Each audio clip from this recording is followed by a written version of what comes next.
Parliament has a problem. As you probably know, large parts of the parliamentary precinct were badly damaged by a fire in January 2022. But what you may not know is that the business of Parliament has never returned to normal because of the incredibly slow pace of repairs. So today, if you walk around Parliament, you'll see a lot of it remains shrouded behind scaffolding. And quite a number of committee meetings now have to be held at venues outside Parliament, like in hotels around Cape Town, which is not just inconvenient, but obviously also costs the taxpayer money, because they have to pay these private venues for their use. When it comes to the joint sittings of the two houses of Parliament, that's the National Assembly and the National Council of Provinces, they've had to use larger venues, like Cape Town City Hall or the Cape Town International Convention Centre. Now they're looking at plonking a giant dome, last used for Nelson Mandela's funeral, in a parking lot near Parliament to host those sittings. But the problem here goes beyond expense and inconvenience. It's also affecting democratic participation in Parliament. So previously, a lot of the committee meetings were live streamed on Parliament's YouTube channel. And this obviously enabled people who couldn't get to the meeting in person to watch it remotely or to catch up with it later to see what was said.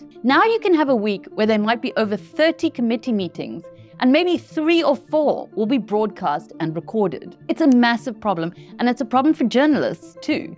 Many of these meetings are held at the exact same time. So if there's no live streaming, you simply have to pick a meeting and pray that there's nothing important happening in the 10 meetings occurring at the same time. And to make matters worse, the meetings are now often held in venues which are simply too small to accommodate all the MPs, parliamentary staff, and journalists. In recent weeks, for instance, journalists have been asked to move microphones because there's no space, and frequently have to either stand or sit on the floor through hours of meetings. Parliament's Press Gallery Association has written to the Speaker, Toko Didiza, twice in the space of 1 month asking for something to be done about this. In the latest letter, to which there has been no response, PGA Chair Andisiwe Makinana wrote, quote, "We do not address this correspondence to Parliament out of any sense of special entitlement, but because we believe that the deteriorating circumstances around media access impairs the rights of all South African citizens to access vital information and ideas. The PGA has reluctantly come to the conclusion that the circumstances around media access have been so impaired